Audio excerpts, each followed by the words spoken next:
right, let's begin. We have the incredible Sofía Aguilar, is a Chicana writer, editor, teaching artist, community organizer, and library professional based on the traditional homelands of the Tongva, Kizh, I hope I'm saying this right, Chumash peoples in Los Angeles, California. Her works appeared in the LA Times, the Latino Book Review, and New Orleans Review, among other publications. She's the author of Amor in Bottlecap Press and Queer Latine Heroes, 25 Changemakers from Latin America and the U.S. from history to end today in Kingsley Publishers. So, Sophia, take it away whenever you're ready. Thank you. I just first want to say thank you for having me. I love Poets in Pajamas. I think it's such a fun concept, and I'm really excited to be here with all of you and to be reading alongside Hee Moon. This is so cool. But yeah, so I'll be reading a few poems from my forthcoming poetry collection.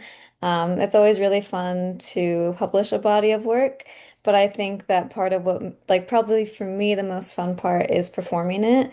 I'm a big believer that poetry is meant to be performed, much like plays. I feel like your enjoyment and appreciation of poetry, at least for me, increases when I hear the poet actually reading their work. And seeing the pauses and the emphasis and where like I can tell the lines that they really feel proud of and are really excited by. And so I'm really excited to share these few poems with you. And yeah, so without further ado, this first poem is called Elegy for Monkey Flower. My partner is really into native plants, and so I've been really inspired to incorporate more native plants into my poetry. I didn't think I was ever really a person who could do that, but I've been really inspired by land, by environment, by the world. So I'm excited. There's a couple poems today that I'll be sharing that I hope are come through that are inspired by that. So again, this is Elegy for Monkey Flower. My lover unburied you today after trimming you down and you didn't grow back for days. If I'm honest, I knew you were dying a lot longer than that. I wasn't there when your leaves and branches fell, but I was every time you were watered, whispered to, praised, and I felt your burial in my body. At the nursery, I saw your trumpet flowers, cried.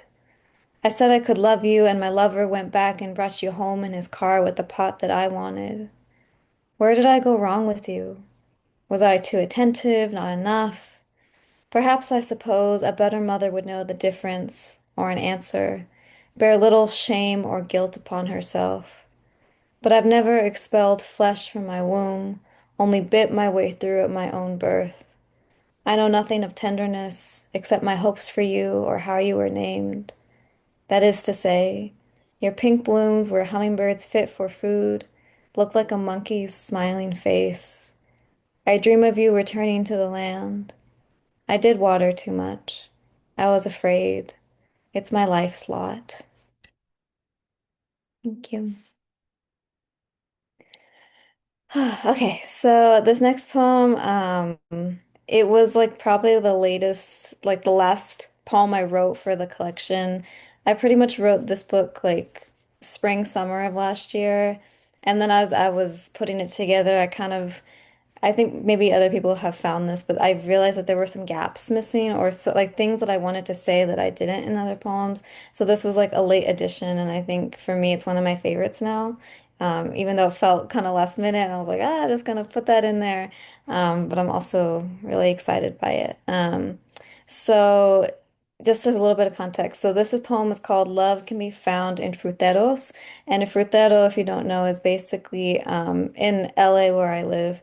We have fruit vendors, street vendors in downtown, like in, random little towns. And they mostly they'll sell like like street tacos are a really big thing. But they also sell chopped up fruit. And for me, and I think for a lot of um, immigrant families, like chopped up fruit has a lot of meaning for us. It has a lot of importance. And so whenever I see a vendor selling chopped up fruit, I get really excited and emotional and happy. And I wanted to kind of write a poem about that experience. So this is Love Can Be Found in Fruteros. I ask for one for with everything, mixto, todas las frutas. I'm in New York with my mother, and choose to consume what reminds me most of home. They say you can be transported like Dorothy. Trade her red slippers for a slice of cucumber, a cube of melon slathered in chamoy and tajin. My abuela and I have the same favorite fruits, our own secret language of sandia y mango. I remember her so free, licking her fingers delicately as my father drove with enough will that the cup trembled in my hands. 2 years later and 3,000 miles away, it's as if I'm watching a surgeon slice into bone. Peels fall, juice pools, and there I stand, waiting, salivating like a dog at the sight of a knife. Fruits are full of water too, or so my lover says, and there are infinitely worse ways to quench thirst from a body. I eat, and suddenly I'm not worlds away from birthplace. My house is around the corner. Every bird call in Central Park sounds like a version of a sparrow song I've heard before. The pineapple tastes of my people's hands, the seeded grapes of the earth, of me. I pass the frutero to my mother who squints and then chooses the mango. I swallow the seeds this time. I want to tell you that I'm not afraid of blooming anymore, reaching and beautiful. Thank you. Okay, so a couple more poems. So this one was really fun. So I sometimes will write poems about like pop culture stuff. I have a poem about hot Cheetos that I really love. I won't be reading that tonight, but that's probably one of my favorites because I'm a big hot Cheeto girly. But another thing that I really love is Fast and the Furious. I've watched all 10 movies, each subsequently more ridiculous than the last. And but the thing I love about Fast and the Furious is that it's completely like an LA thing. Like it's an LA series. Not all the movies take place in LA, but no matter which one I watch, I feel like I fall more in love with LA, even though it's ridiculous. Like you have cars driving through buildings, you have cars driving in space for some reason. Like nothing about this series makes any sense, but I love it and it reminds me of home and it makes me proud of where I come from. And so I think that good outweighs the bad. And so I wanted to write a poem that was kind of honoring that. So this is my poem called I Want My Life to Be Like Fast and the Furious. I want to be a fiction, unrealistic. Let's drive a car in space. Yes, that's what really happened, remember? Or through three buildings without everything combusting, the airbag blowing up, not a scratch on us. No way we aren't dead right now, right? Before we leave, I'll grab our stash of weapons. I'll be honest, I've always wanted to learn how to shoot a gun, but fear bullets and blood too much. No, this does not make sense. Nor how I will aim at anything but a body, a glass bottle, or an empty soda can. Perhaps this makes me a liability, dead weight. But we survive because we aren't just among friends. We're a family and take care of each other. We stake our lives on this. No mission begins or ends without all of us in tow. Let's have faith or hope. Jumping off cliffs knowing we'll land and live because the laws of physics don't apply to us. I don't have to worry about crashing or flipping over. Only the difference between a Japanese import or American muscle. I want to have control over something. I want to take a vault, burn money to ash. I want a brother I don't know about. If only I could go without a GPS or read a map. All I know is how to measure until the next stoplight and get to my destination on time.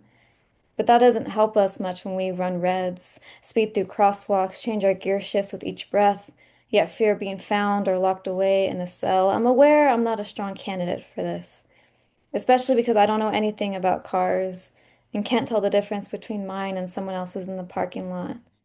And maybe I can't tell you what a quarter mile is or how to live your life by it, but I can tell you what love is.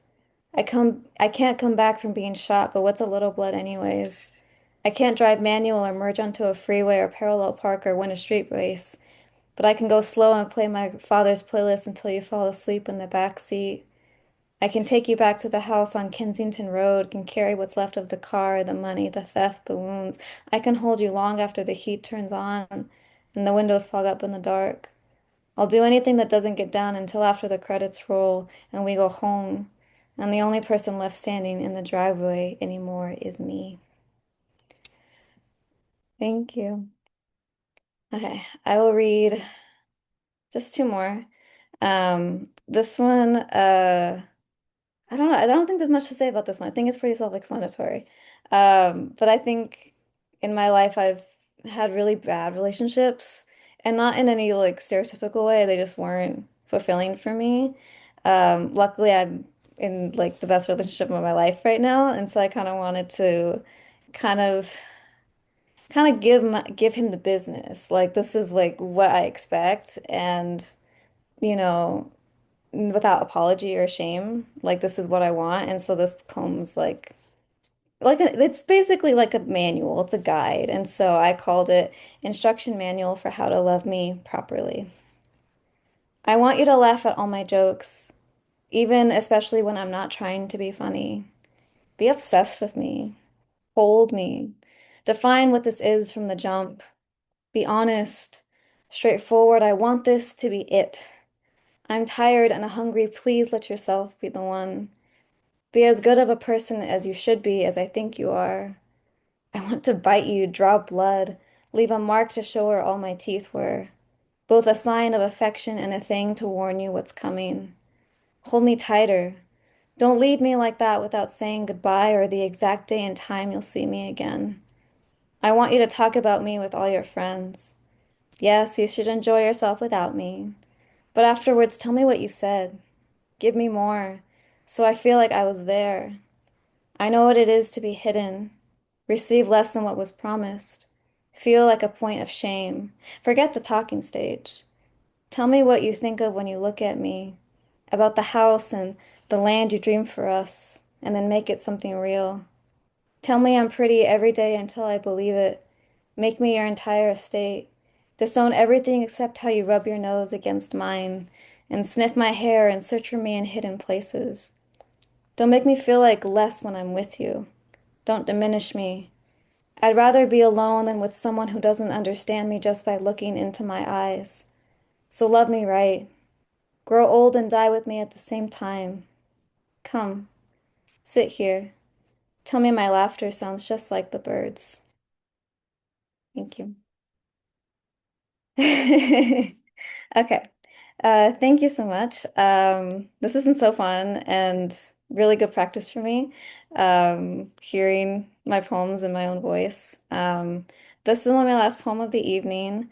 This is the last poem of the collection, and when I wrote it, I knew that's what I wanted it to be on. For me, and definitely this might be different for others, but when I end a poetry collection, I want it to feel like an exhale of breath. Like the whole poem I want it to feel like intake, intake, intake. And then that last poem is like it all like falls and it's done and it feels complete. Um, Whether or not it works all the time is up to obviously the reader's interpretation, but for me, when I wrote this poem, I felt like I had just let out a breath. And so I hope that's what the reader will feel as well. So, this is my poem called Indigo. My life has changed since the soil became fertile again. Pink coral bells kissing sky, orange poppies waking, opening up to this end of winter sunshine and me, marveling at this meadow view from the vegetable bed shaded under Thea's bougainvillea tree, the flowers brandy cream and falling. We found the first two figs of the season today, still green and stiff, not yet indigo. They're early this year. My mother will be excited to pick and count them every day. She asks that I slice them, turn them into jam with rosemary and lemon zest. I have begged Mother Earth to give us a better harvest than the summer before. Her, for my basket always remains empty or half full, and I want a sweetness I can control. The thing is, we're still taming the land, still learning. Just this morning, we realized it was a horseweed, this simple growing thing below the sun that was overtaking the walkway, turning it hillside green. It was not supposed to be there, and for some reason I grew angry, and my lover had to remind me that weeds are just plants in the wrong place. And yes, this one will rise again after being cut down, but so will we. And this is a lesson I should carry, not what I should be bitter as lilac about. Perhaps he is right. The land has complex history. Later, I held a grub in my hands, sleeping and curled up just like our son. their soft body bayside blue and beautiful. Listening to the birds is a lot like panning for gold, trying to distinguish each call. My lover gets starry-eyed to the sound of the mockingbird, pretending to be 3 dozen species at once. At night, our son chases the crickets, sometimes letting them inside. He jumps, yearning, and I stay awake, into their soft chirps in different rooms. I have learned that a garden is not unlike a sea grove, a gathering place to admire what we have borne. The big and fuzzy native bees, the swallowtails. How being in love with the place means you have a Valentine every year that grows alongside you. We have deep roots here. Over 60 years worth, but we are only just learning how to do right by them, foster and care for them, prune and burn back to grow again. Today, I am letting myself take breath. Silent, I reach for my lover's hand, squeezing it, refusing to let go. Thank you guys for having me.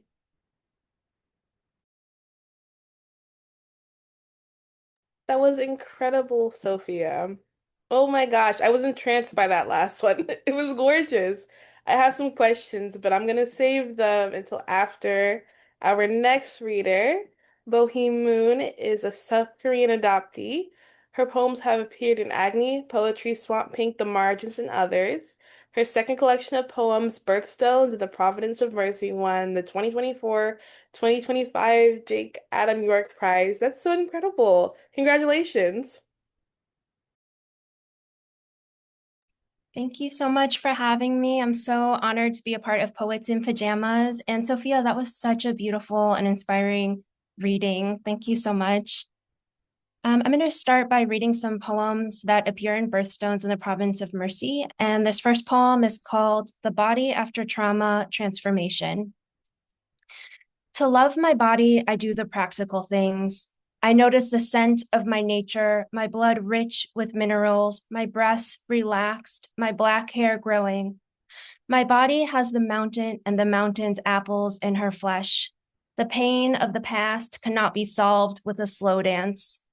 Only a bit taller than me, his soft red shirt flannel against my cheek. I do not know him. I have held out the spoon, rib sauce on my cheek. My daily life involves not remembering Korean street language or the thoughts of a poor woman walking on a dirt road or what the brain told my body after being traumatized and re-traumatized. I am changing out of these old clothes, which require no effort and focus. I am changing completely. A series of letters to my birth mother.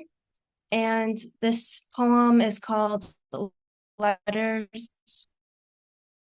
to Manya. And ginseng is untouched for years, growing in the mountains, long roots like witchy hair. On a flight across continents, I was yanked from my country and later fed soy milk formula. Placed in the arms of my substitute father who mistook my affection for consent, he called me his date. Like a sick joke I developed early, as some girls do in predatory families. Daughters marry their fathers, he said, grinning, and named my future baby Epiphany. He consumed whatever he wanted, his speech around me like an arm in the $1 movie theater. But he does not know my new address. My nature is of my birth mother. I comfort a girl crying quietly in a bathroom stall. Renewing the earth, water moves over rice, paddies, and clover. Scarring forms on the taproot of ginseng with each year's new leaves. The bitter red fruit attracts wood thrushes where I live now. A sudden spring pea, eastern pink light budding gently before me. My birth mother was not nameless. She had a scent, a sound. I wonder if she visited the spirit mothers of the Korean mountains and prayed for a child and for the rain, for my birth father to be other than he was. If I could meet my birth mother again, I would begin by looking into her eyes, a fragile depth between us, black loam from my tender roots. This is another letter, thank you. This is another letter to my birth mother that appears in the book.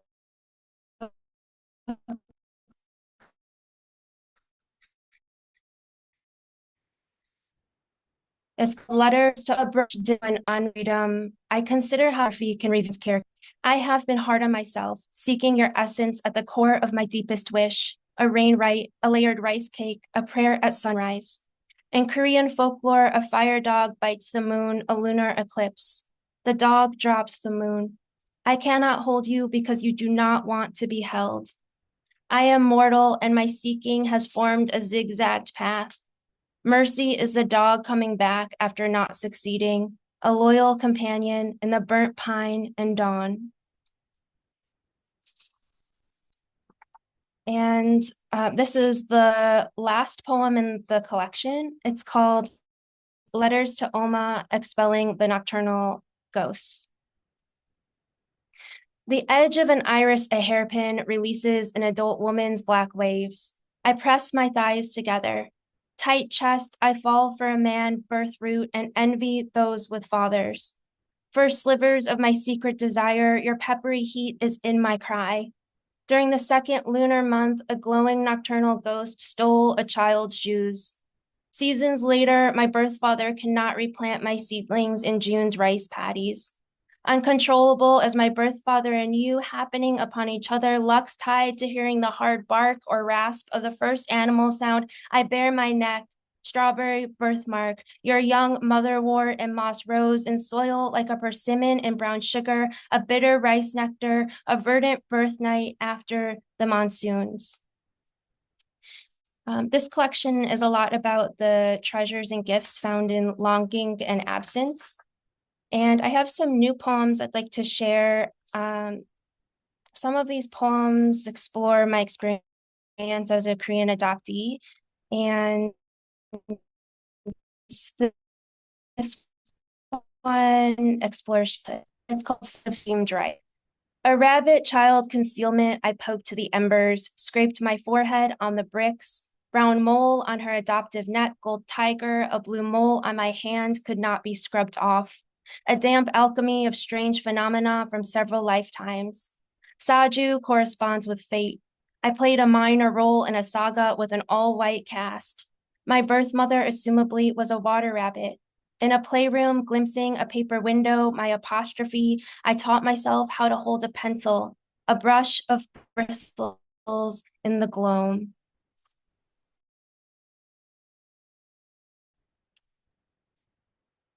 The next poem and/or departure includes language from my adoption records.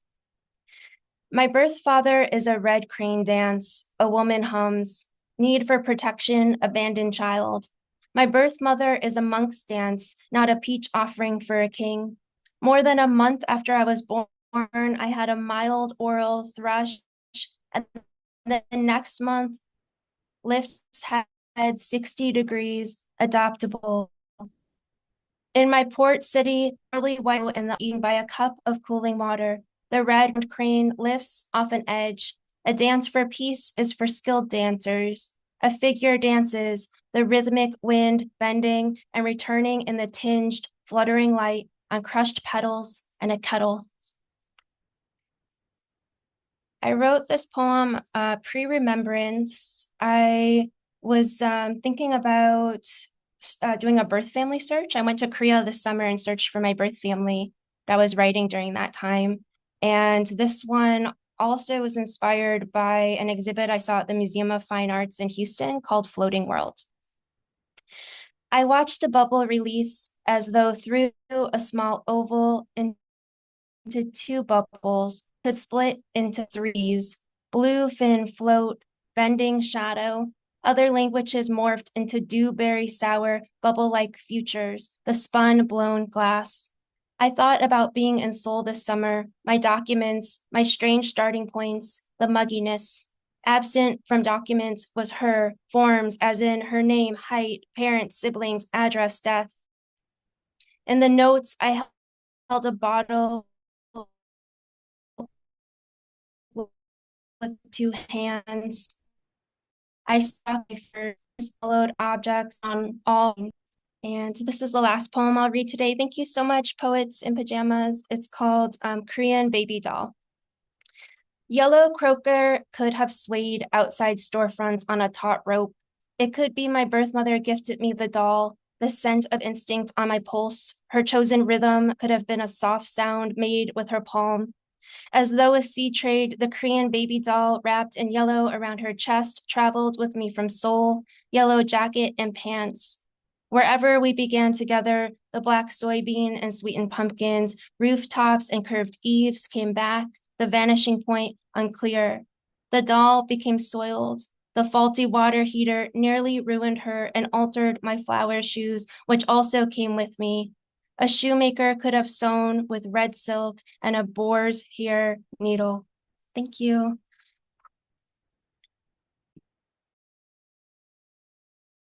Thank you so much, Hee Moon. That was incredible. I think you're going in and out a little bit, but I absolutely loved hearing your poetry.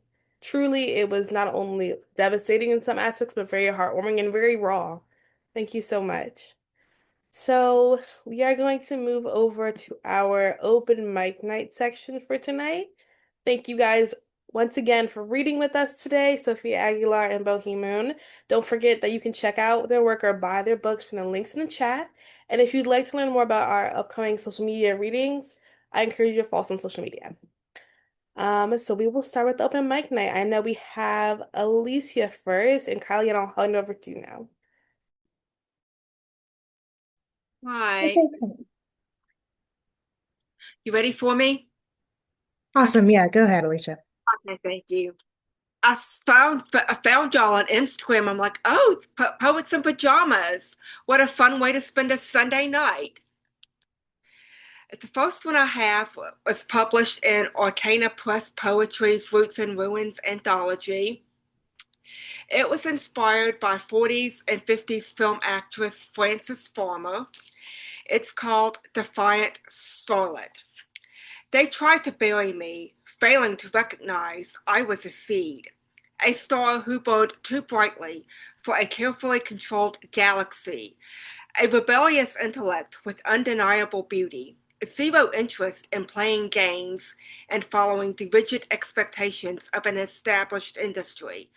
Mesmerizing with rare authenticity, I refused to be sculpted and molded into a passively agreeable ditz. I refused artificial fame and rejected sensationalized propaganda. This era wasn't ready for an independent enigma, unwilling to force a grin. Personal struggles and intensified depression made me an easy target for a system that demanded control.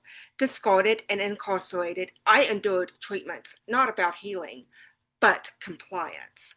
Drowned in ice baths, electroshock therapy, forced sedation, chained in a cell, all brutal lessons in submission. Details of my suffering blurred over time, shrouded in myth and rumor, with the remaining truth. I challenged and fought authority. I am not a legend for my performances, but for my battles. My legacy endures, not as a warning, but as a reminder. I was never too wild or too much. I was exactly who I was meant to be. Thank you. And I do have another one. I wasn't going to read it, but Hee Moon inspired me to read this one. It was one of the first poems I wrote. It was about my mother's relationship with her mother. And there's this rumor that my grandmother was not her biological mother. This is called Mother Aunt. Knowing that you are not my mother, but my aunt, reveals volumes. Why I would never call you mother? Your angry, bitter, hostile resentment about raising the daughter of your husband's beloved but troubled sister. Why there are no photographs of you holding me as a child. Knowing that you are not my mother delivers a raw but understanding clarity. Why I was never good enough. Why you favored your sons. Why I gave obligatory love instead of the genuine love of a daughter. Why I am genetically unlike you. Knowing that you are not my mother, but my aunt, bestows a calming trinity of closure, relief, and peace. Thank you. Awesome. Thank you so much, Alicia. Those poems were so powerful and we really enjoyed hearing them. And thank you so much for signing up to do our open mic. Yeah. If anyone else would like to also read as part of our open mic, please feel free to jump in here. Otherwise, we can also pass it off to Tondue to go back to the Q&A. But yeah, feel free, anyone else, to read any more of your poems for the open mic.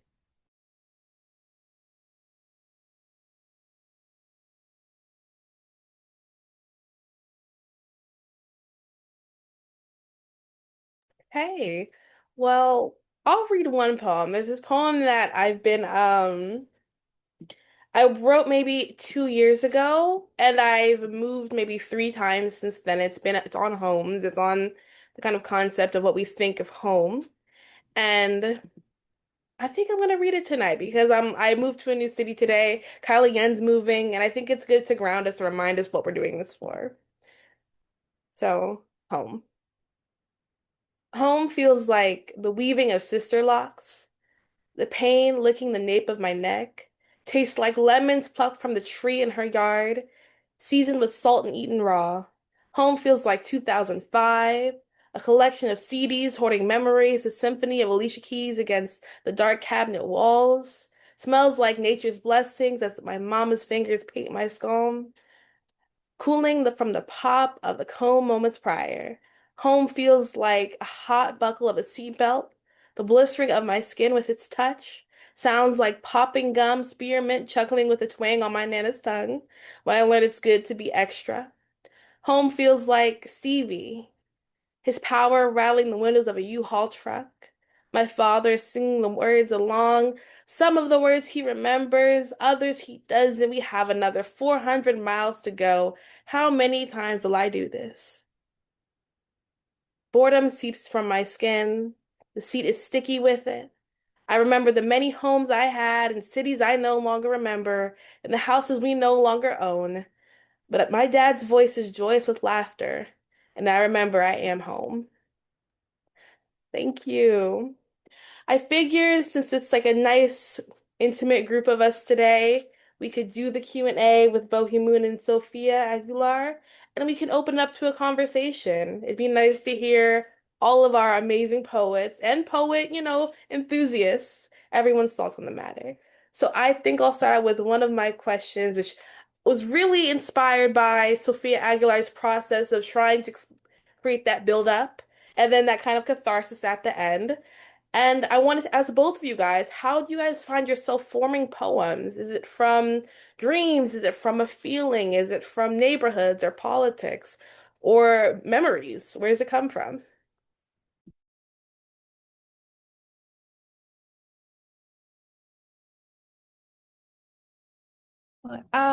That's a great question. For me, a lot of my poems from my current collection came from intense longing and yearning. And so I used the letters to my birth mother and to my birth father to explore that longing and absence. And then also I draw on memories and sometimes dreams and research. Research helps me connect to my Korean heritage. Yeah, I love this question as well because I love hearing other people's processes because I think we're all so unique in that way. And I think for me, I often start with titles. Like I'll hear titles in my head and I'll be like with the Fast and the Furious one, I was like, oh, that's really funny to me. I want to see where I can go with that.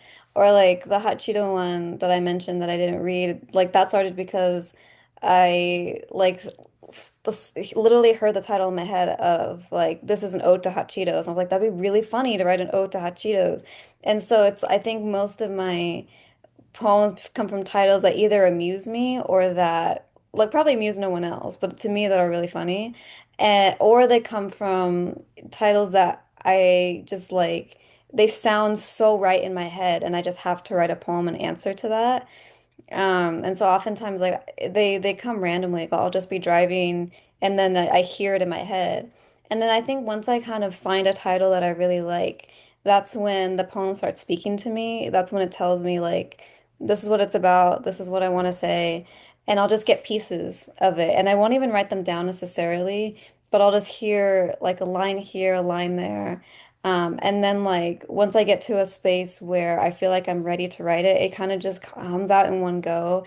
And it's not perfect, it's not polished by any means, but it definitely helps me figure out the shape of the poem, find its voice, find its unique, like find the like that unique like angle, I guess if that makes sense. I just like keep obsessing over a single title, a single theme until it gets out of me, and then the voice quiets, and then I can move on to the next piece. So that's kind of how I feel like I found myself writing a lot of the poems in that collection.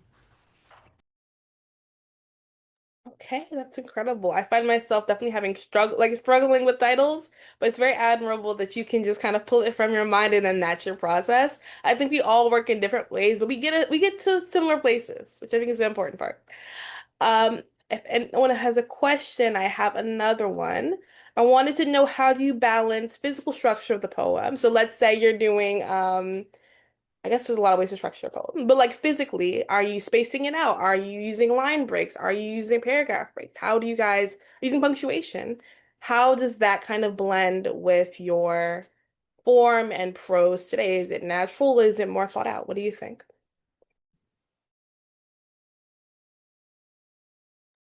I think each poem's form is a bit different, and unfolds in its own way. I think that sometimes the breaks and the rhythm are reflective of the interior music of that particular poem and the speaker's interior music within that poem. Yeah, I feel like I definitely agree with that 100%. Hi. Sorry. This is my baby. Anyways, I definitely agree with that. I think I'll also add that I love punctuation. I love messing with the endings of lines. So like whether that is a line break or I love a backslash, like in the middle of a prose poem. I love like dividing phrases and sentences that way. Sometimes it really like the poem doesn't want any line breaks. It wants to just be a full wall of text with, like just like a regular prose poem. And sometimes it needs that room to breathe. And I kind of just have to allow the poem to be what it is rather than trying to force it to be something that isn't. Because I think that's when, for me, I start to lose the poem's unique voice. And I think sometimes you just have to let the poem go where it needs to go. And that's when I get surprised. If the poem surprises me, that's when I know I'm doing something correctly. And part of that is the punctuation. When does it want to breathe? When does it want a full stop? It's like the difference between a comma and a period. I think the way you use those two punctuations, like the most simple types of punctuation can make all the difference. And so it's just about playing, it's about experimenting. And yeah, again, just like not forcing anything that doesn't feel natural to the poem, what it's saying, its themes. Yeah, I definitely agree. I think it's interesting you talk about internal rhythm because I've read both of you guys' poetry, obviously, but then hearing you guys speak it out loud and hearing where you decide to pause and where you decide to just jump over like second, go faster, break the rhythm up. It's beautiful to hear. So my last and final question, if no one else has any other questions, is what brought you to poetry? Is there something that like gave you the space to be able to be vulnerable and raw like this?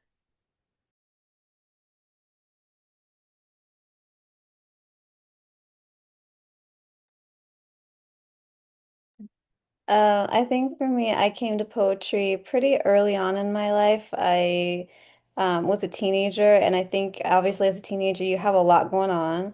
You have a lot of feelings, a lot of angst, frustration, anger. I think like it's funny because I feel like being a teenager is like it's like being an adult in a way, but all your emotions are turned up to 11, and everything is consequential, everything is serious.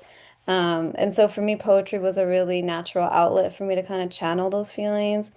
And was it great? No, but it did help me practice like finding my voice and figuring out what it was that I wanted to say. Because I feel like poetry, at least for me, like I think it really sings. And this is true, I think not only of my poetry, but when I'm reading other people's or hearing other people's, like poetry really sings when you have something to say and you are confident in that and that knowledge that you want to share something that's important to you and that it might be important to other people.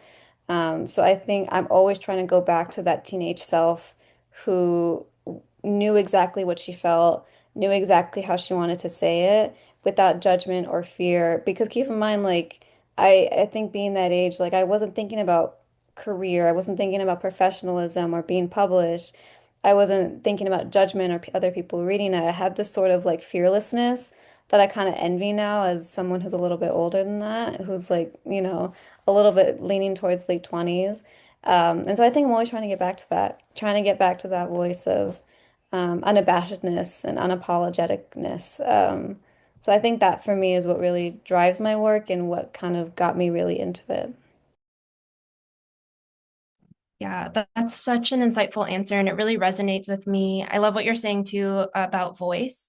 I was drawn to poetry when I was younger too, and I think it's because there's the freedom of unexpected surprises happening and the voice emerging through silences, what's being said, what's not being said, and even the way the poem unfolds across the lines. It can be very revealing and clarifying. And there's a mystery to poetry that's also enhances clarity that I really resonated with and I found really helpful. Definitely, definitely. I think I also gravitated to poetry when I was younger as well. And it's been an incredible journey to see myself go from just like straight raw emotion on the page to integrating form, to integrating structure, and to integrating so and politics and integrating my own memories and my own personal internal battles. And I can see all of that in each of you guys' work. So it's really incredible to see. Um, Wafa, you have a question? Feel free to go. Yes. Hi. First of all, you guys did amazing. Both of y'all's work was very inspiring. I have a question for both of you, but it kind of came up when Sophia, you brought up how voice is important when reading poetry, how you can like when you read it on text, it may not have the same effect as reading it in person or just reading it out loud, not in person. Um, so I kind of wanted to ask how that shows up in the process of y'all like writing your poetry. Like, do you think of sounds first? Like, does it come from sound? Does it come from how it looks first? And like you said, it's unique to everybody, so I'd love to hear both of y'all's process with that.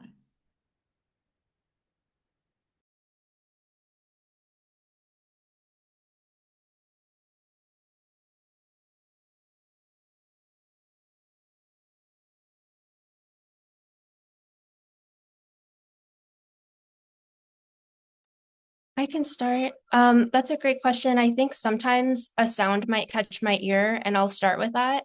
Sometimes it'll be a word or an image or a memory, and I'll begin like that. Um, like Sophia said earlier, it could start with a title. I do I do go with a form if it feels like a poem is oriented towards that form or makes sense in that form. But sometimes during revision, I'll change the form and that creates more space for me to explore the poem too. So that process of revising and refining is important to me and also can be illuminating or meaningful. Yeah, I would definitely say this like something along the same lines. I think sound for me is really important in revision. I think for me like the generative writing process I think is not so heavily reliant on sound just because all I'm worried about is getting everything on the page. Like I need my thoughts all in one place.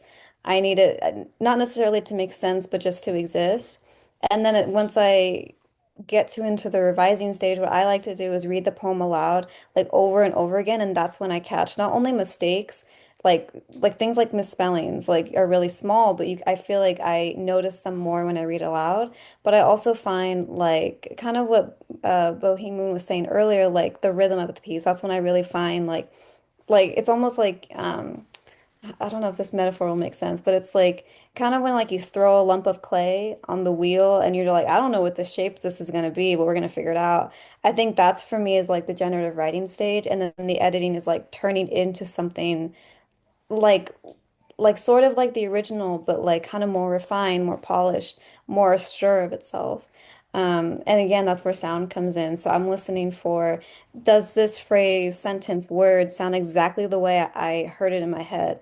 And if it doesn't, then I have to kind of figure out how do I make how do I make it that way? How do I polish it so that the way that the reader is reading the poem is how I'm hearing it in my head as well. So yeah, I'll just read it literally out loud over and over again. And that's when I feel like I start to fall more in love with the poem as well. I start to get obsessed with it, and like that moment of like, oh my God, I can't believe I wrote that. I think once I get to that point, then I'm like, okay, like this is in pretty good shape. And I definitely will say like I don't think a poem is ever done.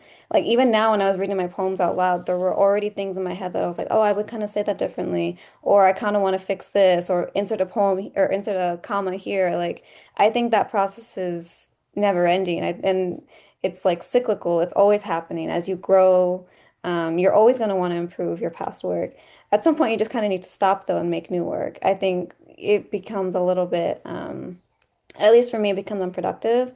But I can take what I've learned and put that into my new work, and that's how it become better. I think that's how we all can become better. And yeah, again, sound, I think for me is like that tool of reshaping, refining, polishing, make it into something that I'm really proud of. Um, and yeah, I hope that answers your question. That did, thank you. I like the idea of like it sounding right and sounding it the way you want your readers to read it. So yeah, that was interesting. Thank you.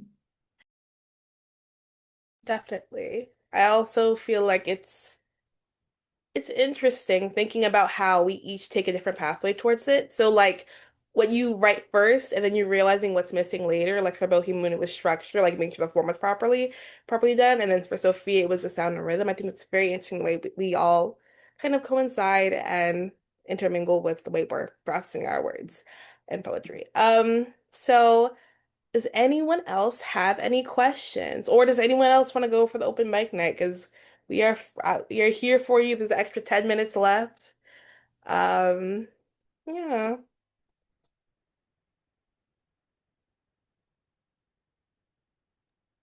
I'm open to reading a poem if that's okay. But I do want to give a Sure. trigger warning. It is, wait, what is the trigger warning for? Um, it's like I would give a trigger warning for sexual abuse, I would say. Um, Let me pull it up. I didn't think I would read, so I did not have it pulled up. Take your time. Um, so just a little like backstory on this poem. Well, not backstory, but kind of like understanding the form. Each stanza moves from, it's called Love Story. And each stanza moves from a woman's or a girl's story. So you'll kind of see like it's shifting from one person to the next to the next. Okay. Listen, a man's unfamiliar hands rest on your waist, unhinged by your beauty. How did I find you? He asks. His hand reaches your cheek and he plays with your nose until you can't breathe. He is choking you. You sit on the edge of a balcony after he leaves. You're a mother of three. The daughter, 11, watches you as the air tingles your feet, telling you to jump. Your mother is dead. At 13, you yell, "Why am I alive?" Nobody gives you an answer. Your father pinches your cheeks the way Sarah's dad pinches her nose, with love. As your teacher talks, Sarah passes a note. My dad touched me. You hold her hand and remember your mother watching you before her fall. Your teacher allows it. She remembers the time a woman allowed love for her. You sit with your brother, happy, accomplished, teacher of the year. You smile at him and he smiles back. His hands squeeze your thigh under the table. Your dress is a pretty blue, and when he's gone, maybe I shouldn't have worn it. Your sister remembering the time a woman allowed love for her, and so on.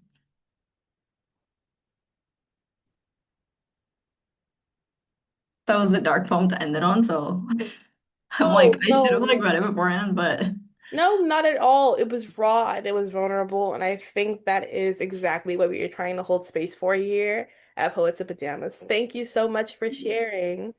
The floor is open, of course, if anyone else would like to share or go again. I would love to hear from either of our curated readings if they're open to it. So I'll give you guys like 30 seconds to kind of think about it.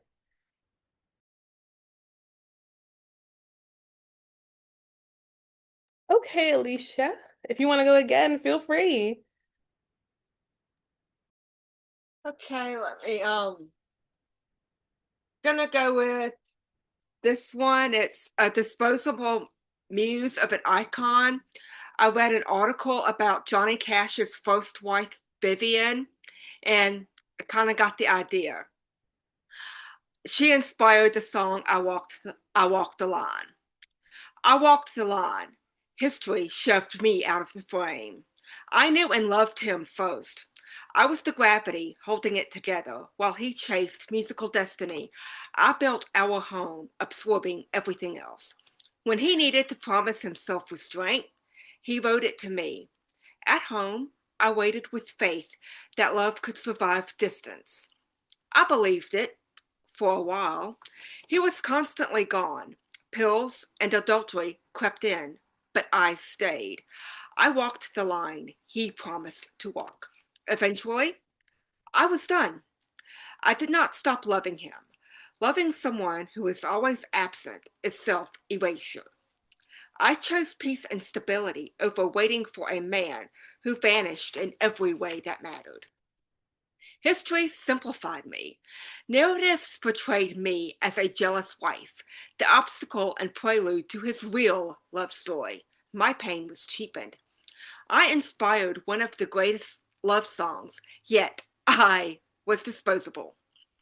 I was not a footnote, but the beginning. I loved him before the world did. He became immortal. I became invisible. Injustice at its finest. I was not a prelude to someone else's romance. I was the woman who stood beside him before he became an icon. I had the dignity to leave when love no longer served me. I walked my own damn line. History owes me. Thank you. Snaps. I walked my own damn line. I know that's right. And we all have to every day. Every day. Okay, everybody. I think it's a strong note to end it on. Thank you guys so much for coming to Poets in Pajamas tonight. Thank you to Sofía Aguilar. Thank you to Hee Moon. Thank you guys so much. You guys have been a wonderful presence tonight. Don't forget that you can buy their books and their work in the link in the chat. You guys can see it there. And then, of course, follow us on social media. This reading series has been created courtesy of Sundress Academy for the Arts. And also follow Sundress Publications, of course, on Facebook, Instagram, and TikTok to learn more about upcoming in-person readings, residency opportunities, grants for writers, and open submission periods. Thank you so much.